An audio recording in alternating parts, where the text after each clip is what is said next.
اللہ تبارک و تعالیٰ کی آیات بینات، چاہے وہ تورات شریف کے ذریعے ہوں، چاہے انجیل شریف کے، چاہے زبور شریف کے، چاہے قرآن کریم کے، ساری آیات ان سے ہمیں سمجھنا چاہیے، شعور حاصل کرنا چاہیے.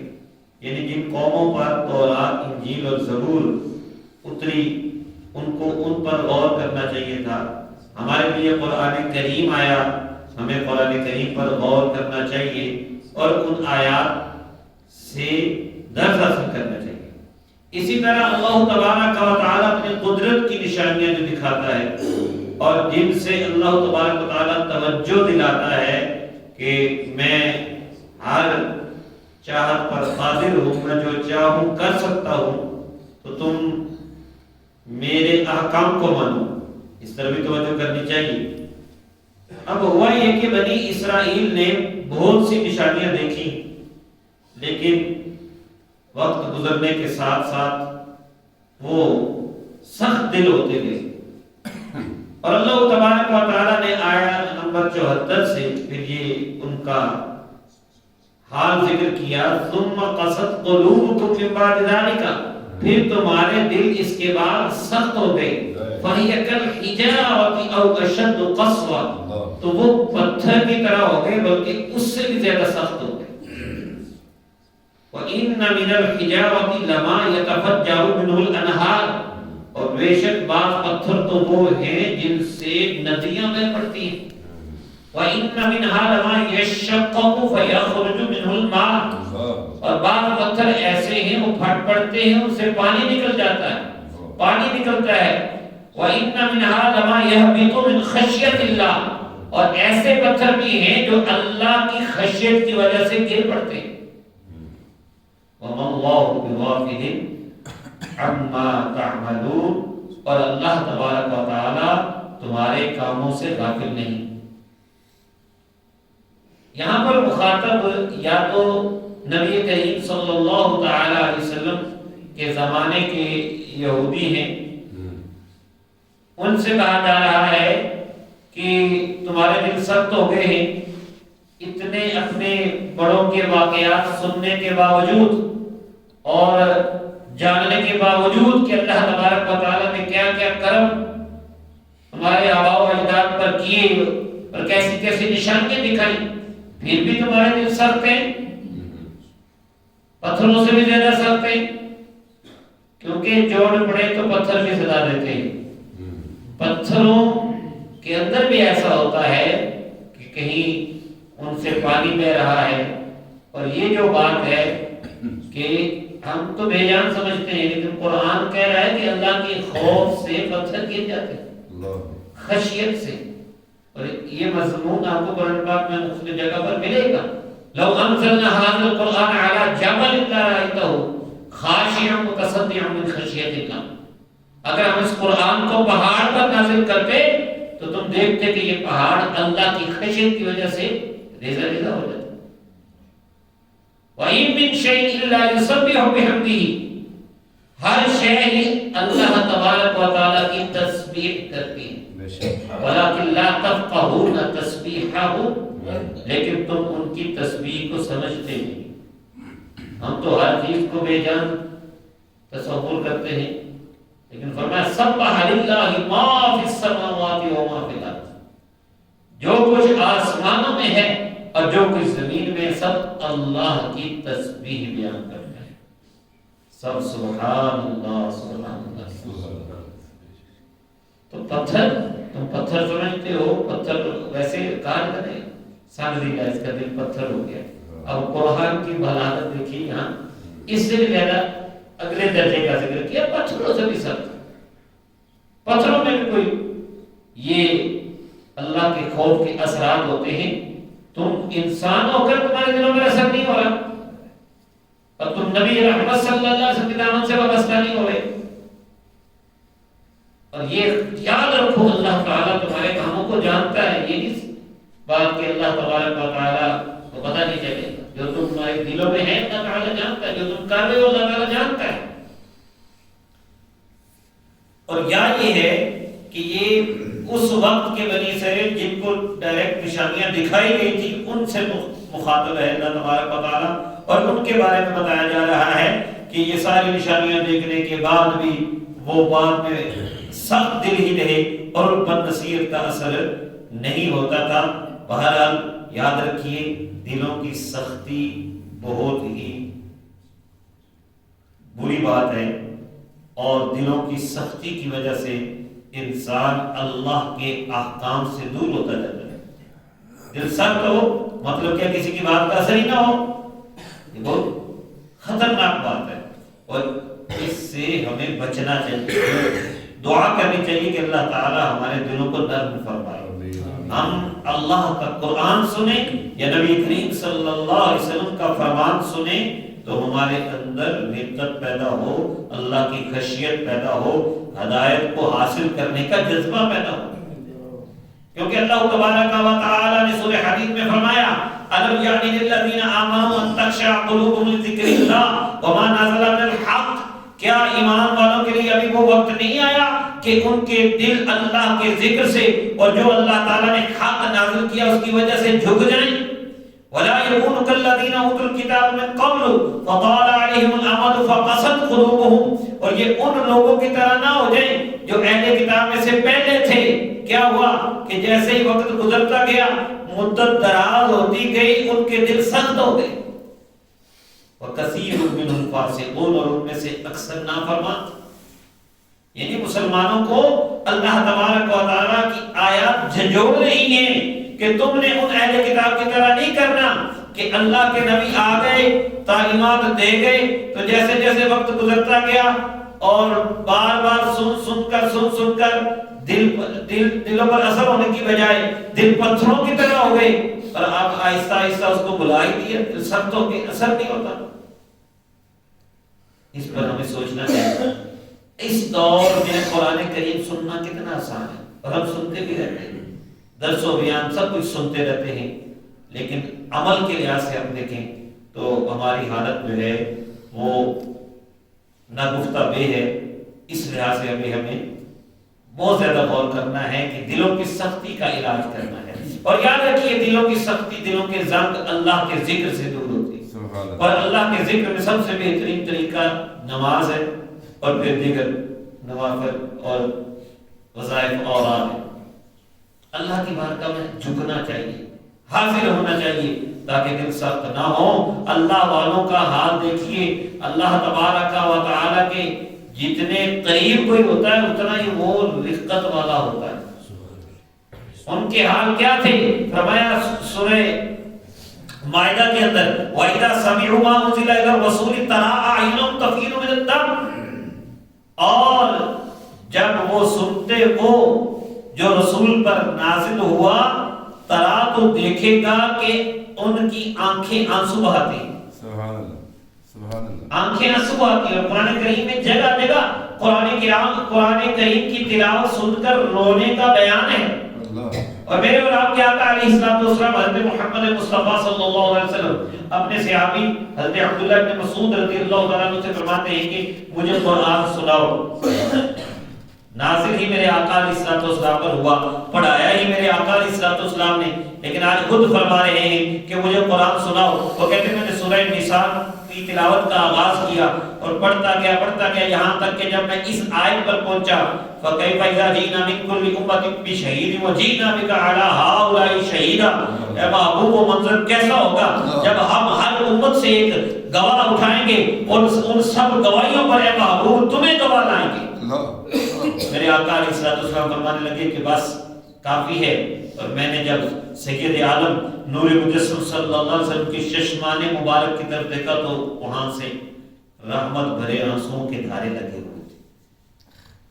قرآن سنتے ہوئے میرے آقا، ایک تو سننا سنت ہو گیا، قرآن شوق سے سننا نبی پاک کی سنت ہو گیا، اور پھر قرآن سنتے ہوئے آنسو آ گئے۔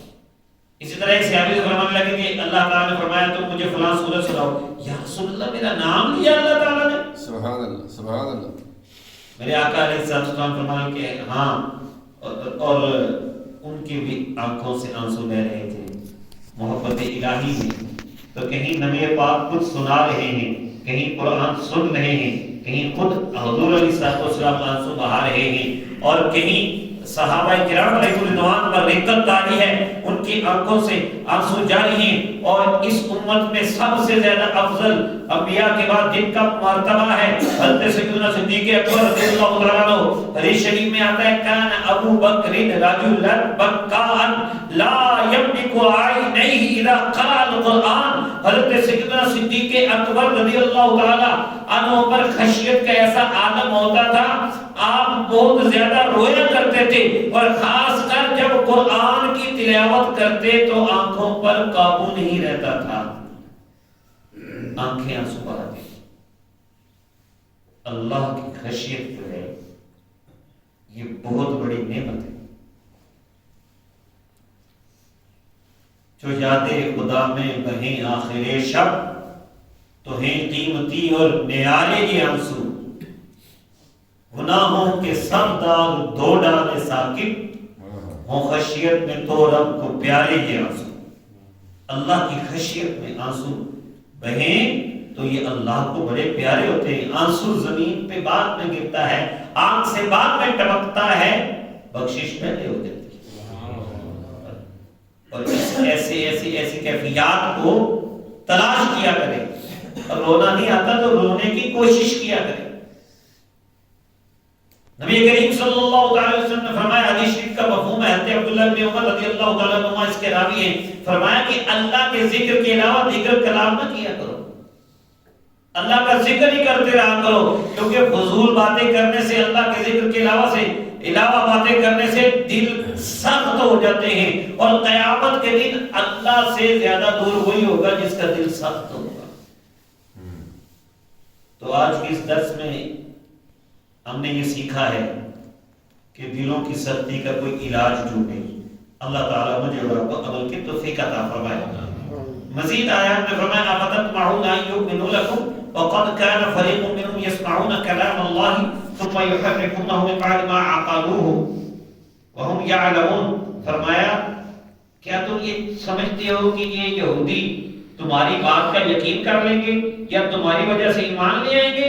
حالانکہ ان میں سے ایک فریق پہلے تھا جو اللہ کا کلام سنتے تھے، پھر اس میں تحریف کر دیتے تھے، کمی بیشی کر دیتے تھے سمجھنے کے بعد، اور جان بوجھ کر ایسا کرتے تھے۔ اس آیہ کریمہ میں ان انصار صحابہ کو مخاطب کیا گیا ہے جو یہ چاہتے تھے کہ یہ یہودی جو ہے، شاید ان کی تمنا تھی کہ یہ تمنا بھی تھی، خواہش بھی تھی کہ یہ ایمان لے آئیں، کیونکہ ان کے حلیف بھی تھے، ان کے پڑوسی بھی تھے، تو یہ کہتے تھے کہ یہ یہودی ایمان لے آئیں گے، بات مان لیں گے، تو ان کی کوشش تھی۔ لیکن اللہ تعالیٰ نے ان کے حقیقت حال کو بتا دیا کہ یہ لوگ پہلے بھی ایسے کرتے تھے، اللہ کا کلام سنا اس کو بدل دیا، خاص کر وہ آیات جس میں میرے اور آپ کے آقا علیہ السلام کی شان کا بیان تھا، نعت کا بیان تھا، اس کو چھپاتے تھے، کیونکہ وہ اگر وہ ظاہر کرتے تو پھر انہیں ماننا پڑنا تھا۔ یہ جو مدینہ منورہ جلوہ فرما ہوئے مکہ مکرمہ سے ہجرت کر کے، یہی تو اللہ کے آخری رسول ہے، تو اس وجہ سے وہ چھپاتے تھے۔ تو اللہ تبارک و تعالیٰ نے ان کو یہ کہا کہ نہیں مانتے تو آپ کو پریشان ہونے کی ضرورت نہیں، ان کی پہلے بھی یہ حالت ہے۔ اور اگلی آیت میں فرمایا ان کا حال کیا ہے، وَإِذَا لَقُوا الَّذِينَ آمَنُوا قَالُوا آمَنَّا، اور جب ایمان والوں سے ملتے ہیں تو کہتے ہیں ہم ایمان لائے۔ وَإِذَا خَلَا بَعْضُهُمْ إِلَىٰ بَعْضٍ قَالُوا تُحَدِّثُونَهُمْ بِمَا فَتَحَ اللَّهُ عَلَيْكُمْ، اور جب ایک دوسرے سے علیحدہ ملتے ہیں نا تو کہتے ہیں کیا تم ان کو وہ بتاتے ہو جو اللہ نے تم پر کھولا ہے؟ لِيُحَاجُّوكُمْ بِهِ عِندَ رَبِّكُمْ افلا تعقلون، تاکہ جب اللہ کی بارگاہ میں جائیں تو تمہارے خلاف حجت پیش کریں، تم سمجھتے نہیں ہو۔ مطلب یہ ہے کہ مسلمانوں سے کچھ یہودی جو ہے نا جب ملتے ہیں تو کیا کہتے تھے، ہاں یہ جو تمہارے نبی ہے نا ان کی شان تو ہماری کتابوں میں ہے، ہاں یہی محمد مصطفیٰ صلی اللہ علیہ وسلم اللہ کے آخری نبی ہیں۔ اچھا جب وہ جاتے تھے اپنے بڑوں کے پاس ادھر، وہ کہتے تھے ان کو بتا کیا تھا لے جو اللہ نے تم پہ بات کھولی ہے تم ان کو بتا رہے ہو، اب کیا ہوگا قیامت کے دن یہی تمہارے خلاف یہ مسلمان کھڑے ہو جائیں گے مصطفیٰ کریم صلی اللہ علیہ وسلم کے ماننے والے کہ جی یہ تو ہمیں بتاتے تھے کہ ہماری کتابوں میں ہے تو انہوں نے مانا نہیں، یہ تو تمہارے خلاف دلیل بن جائے گی۔ اللہ تعالیٰ نے جو جوڑا ان کو، اولا یعلمون ان اللہ یعلم ما یسرون وما یعلنون، اور یہ بیوقوف کیا سمجھتے نہیں ہیں کہ بارگاہ میں جا کے دلیل نہ پیش کر دے. اولا یعلمون، کیا یہ جانتے نہیں ان اللہ یعلم ما یسرون و ما یعلنون، کہ بے شک اللہ تعالیٰ تو جانتا ہے جو یہ چھپاتے ہیں اور جو یہ ظاہر کرتے ہیں. چاہے مسلمان جا کے قیامت کے دن حجت پیش کرے نہ کرے، اللہ کو تو پتہ ہے. تو کیسی عجیب بات ہے کہ اللہ کو مانتے بھی ہیں لیکن یہ سمجھتے نہیں ہیں، اس طرف اس کی توجہ ہی نہیں ہے کہ اللہ کو پتہ ہے. مسلمانوں کو یہ بتائیں نہ بتائیں جب ان کی کتابوں میں وہ آیات موجود ہیں جن میں نعت مصطفیٰ ہے، میرے اور آپ کے آقا علیہ السلام کی شان ہے، تو پھر ان کو خود مان لینا چاہیے. اور آخری آیت آج کے درس کی، وَمِنْهُمْ أُمِّيُّونَ وَمِنْهُمْ أُمِّيُّونَ لَا يَعْلَمُونَ الْكِتَابَ إِلَّا أَمَانِيَّ وَإِنْهُمْ إِلَّا يَظُنُّونَ، اور ان میں سے کچھ ان پڑھ ہیں، کتاب کو نہیں سمجھتے، بس کچھ زبانی باتیں، یا اس کا ترجمہ ہے کہ بس کچھ خواہشات من گڑت کچھ باتیں گھڑی ہوئی ہیں اور بس نیرے گمان ہی کرتے رہتے ہیں. اب یہ دو طرح کے طبقوں کا ذکر ہے آج کی ہمارے اس بیان میں، ان آیات میں. یہ جو 74 نمبر آیات سے ہم شروع کیا اور 78 تک، اس میں دو گروہ کا ذکر ہے. ایک تو وہ جو عالم ہونے کے باوجود بگڑے ہوئے تھے، اور ایک وہ کہ جو ہے ہی جاہل اور سیکھتے نہیں اور بس چند باتیں رکھ رہی ہیں. ان دونوں حوالے سے ہماری امت، ہمارے لوگوں کو خیال رکھنا ہے. جو علماء ہیں ان کو عالم ہونے کے حوالے سے جو ذمہ داریاں ان کو ادا کرنا ہے، اور جو سادہ لوگ ہیں اتنا علم نہیں رکھتے ان کو بھی یہ نہیں کہ بس چند باتیں رٹ لی ہیں. اور بعض بات ہے کہ ہمارا یہ حال ہے کہ ہم جب دیکھتے ہیں نا کوئی ایسی بات جس کے نہ سر ہے نہ پیر ہے، اس کے پیچھے جلدی پڑے، اس کو جلدی وائرل کرتے ہیں. اور جو قرآن پاک اور احادیث کی بات ہے، تعلیمات ہیں نماز کے بارے میں، نماز نہیں پڑھو گے تو ایسا ہوگا، اس کی طرف توجہ. توہمات اور فضول باتیں اور غلط عقائد ان کو فوراً جو ہے ان کا جو کوئی بنیاد ہی نہیں ہوتی ان کو آگے کر رہے ہوتے ہیں، وہ ان کو رٹا ہوتا ہے تو بس عمل سے عاری ہے. یہ تو جاہل لوگ ہیں، مطلب کہ جو اتنا علم نہیں رکھتے. انہیں چاہیے کہ علماء کے پاس بیٹھیں اور علم سیکھیں اور صرف گمان نہ کریں بلکہ اللہ اور اس کے رسول صلی اللہ علیہ وسلم کے جو احکام ہمارے لیے ہیں وہ پوچھیں علماء سے کہ آپ نے کیسے زندگی گزاری ہے. اور علماء کو بھی چاہیے کہ علم پر عمل کر کے رکھیں، علم کو پھیلائیں اور علم پر عمل کر کے. وہ سے علماء کر رہے ہیں لیکن چند لوگ ایسے ہوتے ہیں کہ جن کی وجہ سے دین جو ہے وہ بدنام ہوتا ہے اور لوگ دین سے متنفر ہوتے ہیں کہ کہتے ہیں یار علماء یہی کر رہے ہیں تو پھر ہمارا کیا ہوگا. اعلیٰ حضرت امام احمد رضا خان فاضل بریلوی رحمۃ اللہ تعالی علیہ نے فتاوی رضویہ کی جلد نمبر 24 میں ایسے علماء کو متنبہ کیا ہے اور اس کا مفہوم میں سنا رہا ہوں. یہ فرماتے ہیں کہ ائمہ دین نے یہ کہا ہے کہ اے گروہ علماء، اگر تم مستحبات چھوڑ کر مباحات کی طرف جھکو گے تو لوگ مکروہات میں گریں گے، اور اگر تم مکروہات کرو گے تو لوگ حرام میں پڑیں گے، اور اگر تم حرام کے مرتکب ہوئے تو لوگ کفر میں مبتلا ہو جائیں گے. آگے جا کر کہتے ہیں کہ اے بھائیو للہ اپنے اوپر رحم کرو.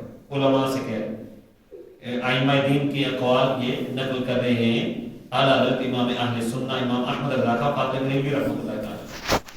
اے بھائیو للہ اپنے اوپر رحم کرو، اپنے اوپر رحم نہ کرو تو امت مصطفیٰ پر رحم کرو.